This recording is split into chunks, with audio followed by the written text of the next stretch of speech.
Hi Foreman parents, I wanted to give you a really brief video tutorial on the reading packet that your student received, just to make sure that it's clear. So at the top, every week you'll see reading, week 1, you'll see which lessons we're covering, and then you'll see the list of corresponding materials that your student might need throughout any of those lessons. So I wanted to go over what those materials are. This is first grade. So for example, you see here the first and second word or materials are word flippers and how animals move. You would see that in the packet it would be numbered. So here, how animals move is number 2. So on the bottom corner I would have written a 2. So first grade, for example, they're going to take this and cut it up and then play with it.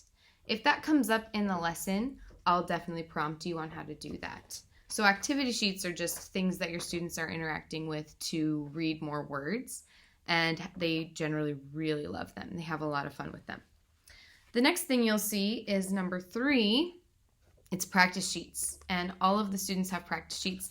Practice sheets are really important, and I think that we have a good opportunity at home to practice even more some of these words that might get a little bit tricky. So here's an example of a first grade practice sheet. Here's a second grade practice sheet. I don't have an example of a third grade practice sheet in front of me. But I was thinking that the best way to practice a practice sheet, you could sit down and ask your child to read across the page for you. They do enjoy doing that. Maybe they could read back and forth with you. You read one word, they read the next word. That is one example of a way to go over a practice sheet. However, this can get really long.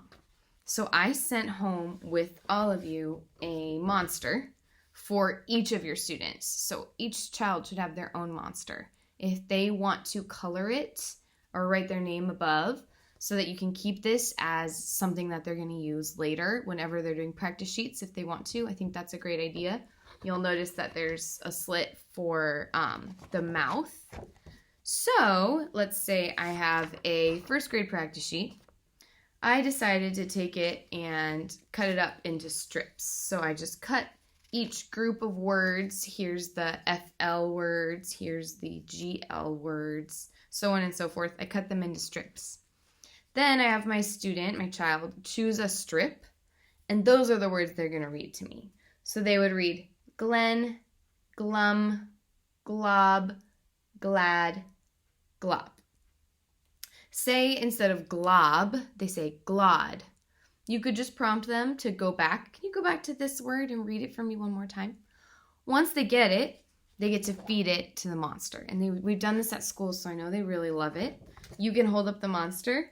They'll put the slip of paper in, and then you can pull it from the back, and it disappears, and they've fed the monster.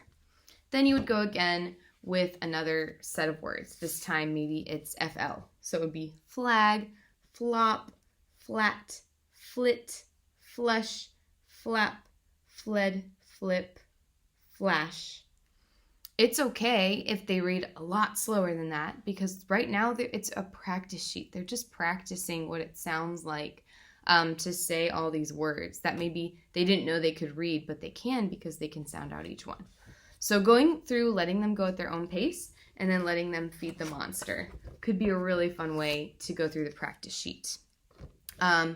Say they seem a bit tired after three of these slips of paper. That's totally fine. Set it down, come back to it later, do 3 more after dinner, or do 2 more before bed. And you can do a whole practice sheet in a day just by doing it spread out over time. For second grade and third grade, where there are bigger chunks of words, one way you could cut it up, you could cut the whole slip. That's a lot of words, but if your child's up for it, that's totally great. And then they read all the words to you. You'll notice these are plural words, so they're just trying to add an S to the end. And then the same thing, once they've read it all, they feed it to their monster, and their monster is full. You could also take each of those and break them up into even smaller sets of words. So I cut up each group into 3 words. then it seems a lot more manageable, and they can read Alps, sticks, sinks, and they can pass it to the monster, and the monster eats it. That would be my main method for you for this week for going over practice sheets. And then a great way to keep practicing words is to keep these slips of paper or these little pieces of paper in a jar or a cup, and then just throughout the day at different times, pulling the monster out, pulling out those slips of paper, and just having them practice. And you're going to be getting a lot of practice sheets. So spending time on them and then moving on to the next one. I'll try to give you guidance on when it's appropriate to move to the next one if you think that your child might still be struggling with some of the words. But I'm pretty excited for the practicing words. I think they will really enjoy using this monster, definitely. And I think it will be great for them to continue to just practice these words. All of them are phonetic, so they should be able to sound them out and just get more confident in their reading. So when I prompt you at the end of a lesson, or prompt your child to practice their words, that's what I mean, is finding this sheet of paper, and then however you want to go through it is fine. The two methods I've recommended today are going through and reading, just kind of one by one. They could read a third of the page in the morning, a third after lunch, and then a third before bed.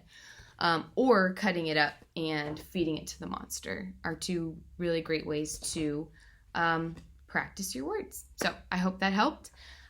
You'll see the last two on first grade are warm-up sheets, and I'll do another video about warm-up sheets. For now, I just wanted you to feel really confident that you've got a good way to practice these words with the monster and with these practice sheets. So I hope this helped, and I'm excited to help you as your students practice their words.